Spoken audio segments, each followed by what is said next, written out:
This past February, I attended a Valentine's Day party where the games included picking up heart-shaped marshmallows with chopsticks and blowing Q-tips into a bowl through a straw.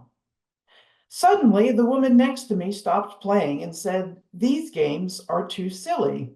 I'm a physician." I looked over, smiled, grabbed more Q-tips, and said, "I'm in government relations." Silliness aside, government relations allows me to serve as a liaison between payroll professionals and government child support agencies. Today, I will highlight some of the trends in child support. As mentioned, I'm Alice Jacobson, the Director of Government Relations for Payroll.org, formerly the American Payroll Associations. One of my roles is helping payroll professionals like yourselves make connections with government entities for compliance and to make improvements to processes and procedures for child support. You're likely familiar with the income withholding order for support developed by the Federal Office of Child Support Services and approved by the Office of Management and Budget. With few exceptions, this form must be used by state child support agencies to issue withholding orders. Unless there is a material error in the form, you must process an IWO and transmit payments to the state disbursement unit. The form instructions refer to regular on its face, meaning that a reasonable person would think the IWO is valid. Some things to look for on the IWO include, is it payable to the state disbursement unit? Is a copy of the underlying child support order containing an income withholding clause included? When looking at how much to withhold, is it provided in dollars and not a percentage?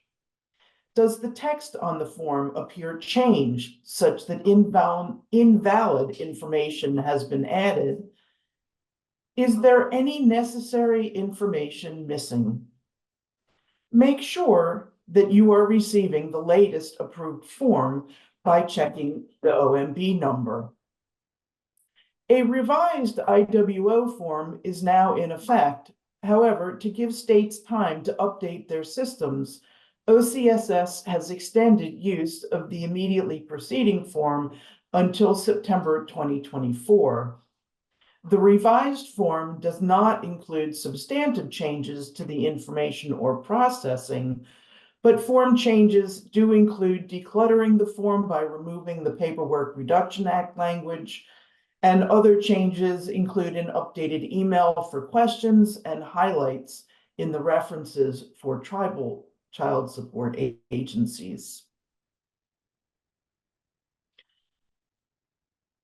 The federal OCSS has an electronic IWO service. This system is not designed for making payments, but can be used when allowed by a state to receive IWOs and report lump sum payments and employee terminations. This can help with your automated payroll processes. The only location not using the IWO at this point is the Virgin Islands. EIWO is a secure system, so you won't receive any orders by email, and there is no fee for an employer to participate. There are two ways to access EIWO. If you're an online user, there's no hardware requirements. This was added for businesses that don't have a server. If you're using the no programming option or system to system option, the EIWO process requires either a secure file transfer protocol server or a dedicated file transfer protocol secure server. If you're not already registered to use the EWO, you can register through the child support portal. The address is on the slide. So, in collaboration between state child support agencies, Payroll Org, and OCSS a few years ago, we created a standardized verification of employment form. The form doesn't replace state VOE requirements, but in most cases, the form will provide a state with the answers needed to process a child support order.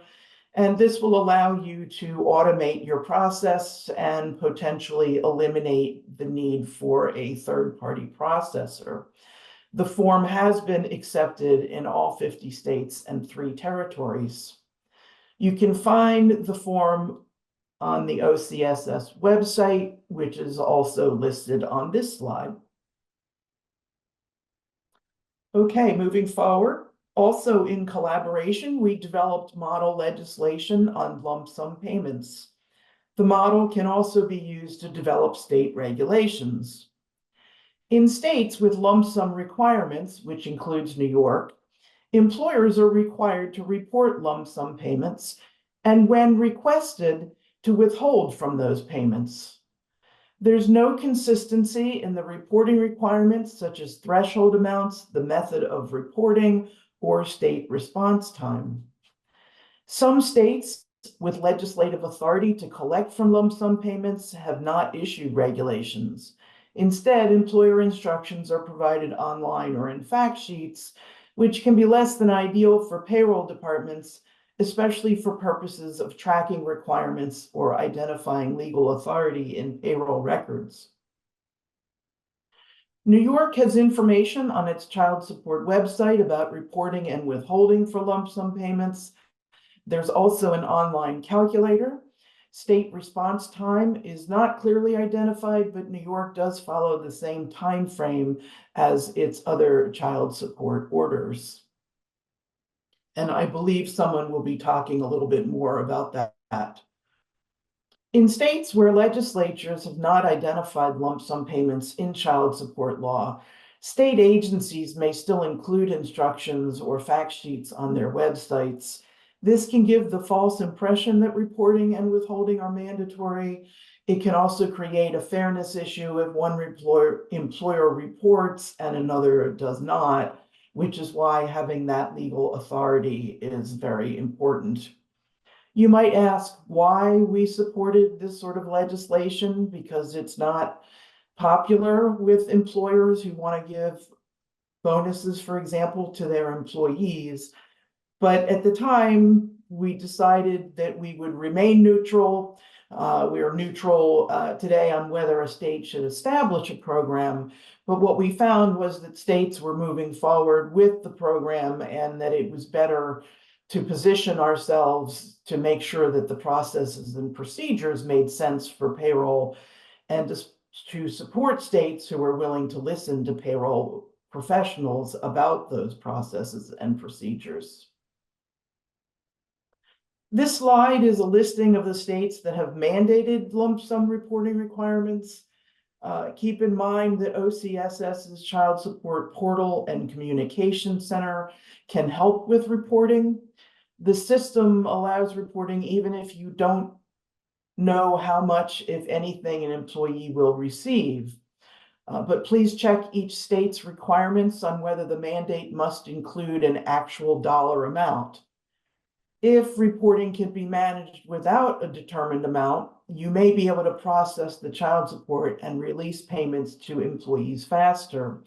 We know that payroll departments often don't have an exact amount until the moment when they're supposed to cut those checks or distribute the pay.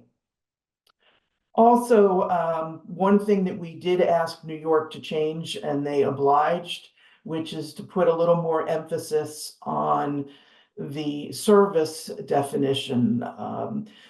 Lump sum payments are subject to the Consumer Credit Protection Act limitations. If the amount of money that is going to the employee is based on services, if it's not based on services, then a state could take 100%. And so we wanted, but most payments that your employer is going to make to employees are going to fall into that service category. which is why we wanted that to be a little more emphasized. New York has also streamlined the form, so they've done a nice job in improving things for all of you. Independent contractors. So this slide shows the states with independent contractor reporting and withholding requirements. And yes, New York is on the list. Keep in mind that because a state requires reporting does not mean that a state is prepared to receive the information, that formal legislative authority requiring reporting has been given, or that a state has effective processes and procedures to manage withholding for independent contractors. Look at some of the challenges for both employers and states. When managing child support for independent contractors, you first need to identify who is an independent contractor that owes child support. This means understanding classification requirements for employers, and for states, finding ways to know who earns income as a contractor. The second problem is recognizing that independent contractors are paid in cycles different from employees, and that these cycles may not be consistent. They can be different from project to project, for example. Third, unless a state law provides a withholding limit, there is not a limit on amounts paid to contractors. A state could collect 100%. Some states specifically exclude material costs, others do not. Fourth, medical support is difficult to manage. Employers don't provide healthcare insurance benefits to independent contractors, so these workers may arrange for their own healthcare, receive coverage through a spouse, or use a government-provided program through the Affordable Care Act. There's no standardization of requirements from definitions to required information, response times, and threshold amounts. New York has a threshold amount of $2,500. The state will consider a lesser amount if you report. For most employers, payments to independent contractors are through accounts payable, not payroll, yet orders often come into payroll. The OCSS child support portal can help to alleviate the problem if you identify the appropriate contact in the system. Regardless, if you receive an order and the individual is not an employee, please check with your accounts payable department before rejecting the order. In many cases, a state doesn't know or doesn't indicate that the individual is a contractor on the order. The crucial element of child support for independent contractors is reporting.